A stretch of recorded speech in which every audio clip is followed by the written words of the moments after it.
तो hello friends, आप सभी का स्वागत है एग्री सर्वोत्तम के प्लेटफॉर्म पर। जैसे आप सभी को पता है कि हमारी एक PYQ एक्सप्लेनेशन सीरीज चल रही है, जो generally seed science and technology के क्वेश्चन को टारगेट कर रही है ICAR JRF प्लांट साइंस के पेपर्स में, जो 2020 से 25 के हैं। सो जनरली हमने 2020 का पेपर कंप्लीट कर लिया है। अगर आपने ये वीडियो नहीं देखा है तो प्लीज़ जाके देखिए। और आज हम 2021 का पेपर डिस्कस करने वाले हैं। सो चलिए स्टार्ट करते हैं पहले क्वेश्चन से। सो यहाँ पे पहला क्वेश्चन पूछा गया है, the gas which is use in gas delinting of cotton is. So सबसे पहले आपको लिंट का मीनिंग पता होनी चाहिए। What is lint? So generally जो कॉटन का सीड होता है उसके ऊपर हेयर्स होते हैं, इस हेयर्स को हम लिंट कहते हैं। और इस हेयर को रिमूवल इस हेयर्स का रिमूवल इस प्रोसेस को डीलेंटिंग कहते हैं। अभी ये जो डीलेंटिंग है एक प्री सोइंग ट्रीटमेंट है, मतलब सोइंग के पहले की जाने वाली ट्रीटमेंट है, जो जनरली कॉटन के सोइंग के पहले की जाती है। जो डीलेंटिंग होती है वो जनरली 3 टाइप की होती है। फर्स्ट है मैकेनिकल, दूसरी है लिक्विड फॉर्म में करते हैं हम, और तीसरी हम गैस का यूज़ करते हैं। सो जनरली मैकेनिकल में मशीन्स का यूज़ करते हैं, ये लिंट हटाते हैं। सेकेंड है लिक्विड, इसमें हम H2SO4 एसिड का यूज़ करके लिंट को रिमूव करते हैं।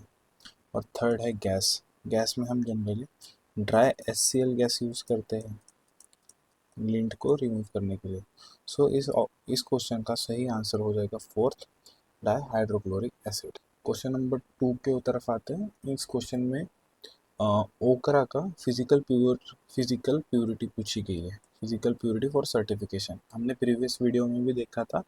ऐसे क्वेश्चंस ICAR हमेशा पूछता है, जो इजी क्वेश्चंस होते हैं और इसमें मार्क्स कवर करना या बहुत इजी होता है। सो हमने देखा था कि मैक्सिमम क्रॉप्स का जो प्योरिटी परसेंटेज होता है, फिजिकल प्योरिटी, वो 98% होती है। कुछ ही एक्सेप्शन क्रॉप्स है जिसमें भिंडी, उसके बाद रेडिश, सॉरी उसके बाद कैरोट और सोयाबीन, जूट। इस क्वेश्चन का सही आंसर है जो भिंडी के लिए वो 99%। सो क्वेश्चन नंबर 3 की तरफ आते हैं। यहाँ पे सीड जर्मिनेशन का टेस्ट पूछी गई है मस्टर्ड के लिए। एक्चुअली सब क्रॉप के लिए अलग अलग टेस्ट होती है। जो सीड जर्मिनेशन टेस्ट होती है वो फोल्डेड टॉवेल टेस्ट होती है, एक टॉप ऑफ द पेपर होती है, एक बिटवीन द पेपर होती है, उसके बाद सैंड मेथड होती है। सो इन सब में से मस्टर्ड के लिए कौन सी टेस्ट यूज़ की जाती है ये पूछा गया है। सो जनरली सारे क्रॉप्स के लिए कुछ स्पेसिफाइड टेस्ट हैं जो आपको पता होने चाहिए, इस टेबल से इजीली याद कर सकते हैं। सो यहाँ पे TP स्टैंड होता है टॉप ऑफ द पेपर के लिए, top of paper, top paper. BP होता है बिटवीन पेपर के लिए, बिटवीन पेपर। और सैंड आपको पता है, सैंड। उसके बाद यहाँ पे क्रॉप्स के नाम दिए गए, जनरली वेजिटेबल्स के लिए अलग है और फील्ड और फॉडर क्रॉप्स के लिए अलग है। इसमें से हमारे क्वेश्चन में मस्टर्ड पूछा गया था, तो मस्टर्ड के लिए हम टॉप पेपर टेस्ट यूज़ करते हैं। सो इस क्वेश्चन का आंसर होगा top of paper method. Question number 4 है, the electrical conductivity in seed testing gives a clear indication of, means EC test किसका इंडिकेशन देता है। सो ऑप्शन में है dehydrogenase, alpha amylase, integrity of cell membrane और glutamic acid decarboxylase activity. So ये dehydrogenase activity है, ये tetrazolium test में यूज, मतलब टेट्राजोलियम टेस्ट के लिए होती है। उसके बाद अल्फा अमाइलेज एक्टिविटी, ये जो भी एंजाइम्स होते हैं जर्मिनेशन के वक्त यूज़ हुए उसके लिए होती है। उसके बाद है जो इलेक्ट्रिकल कंडक्टिविटी होती है, वो हमें इंटीग्रिटी ऑफ सेल मेम्ब्रेन बताती है कि सेल मेम्ब्रेन की क्या इंटीग्रिटी है। अगर लो EC है, लो इलेक्ट्रिकल कंडक्टिविटी है, मीन्स हाई विगर है। जनरली ये जो EC टेस्ट है ये एक टाइप की विगर टेस्ट है। ये लो EC है, हाई विगर, हाई वीगर होता है, और हाई ईसी अगर हो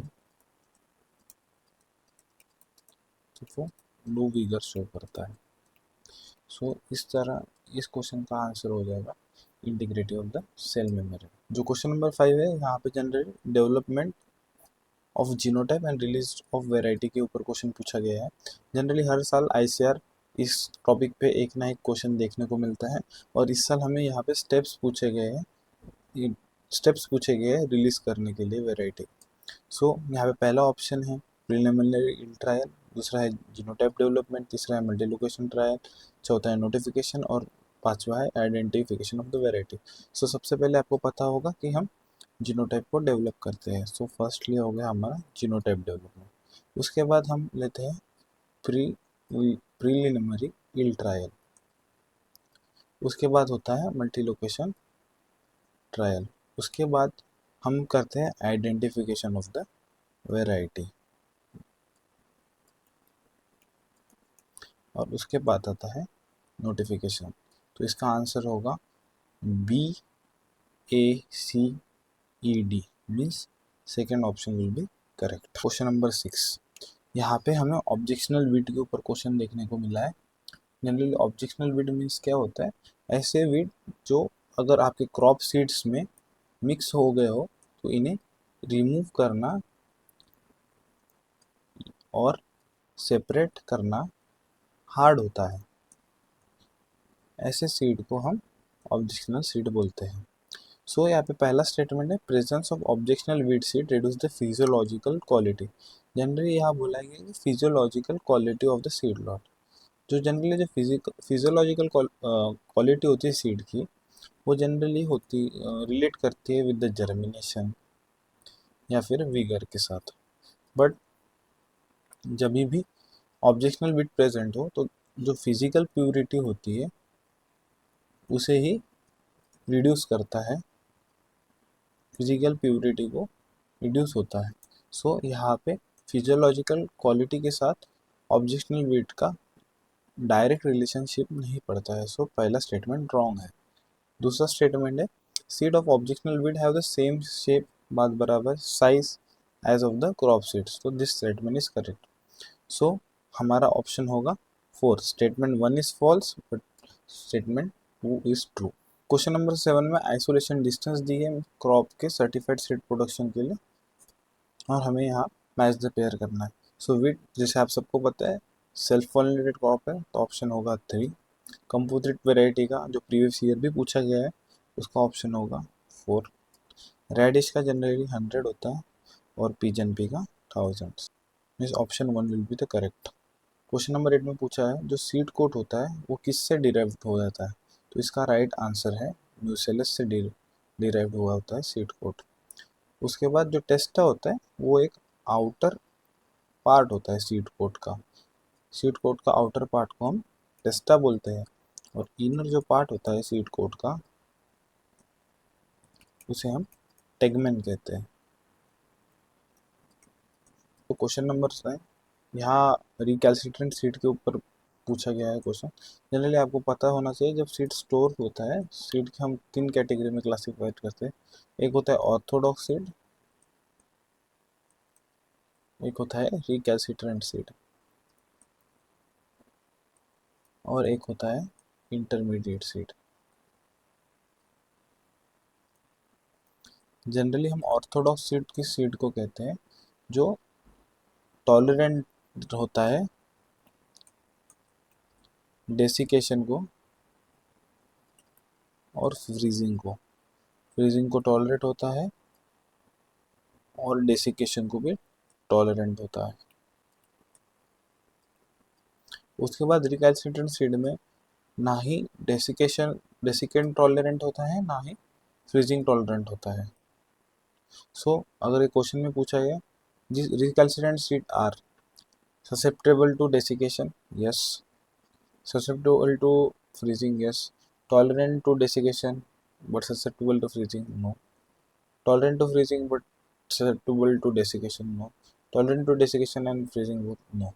So इसका सही ऑप्शन होगा A and B ओनली।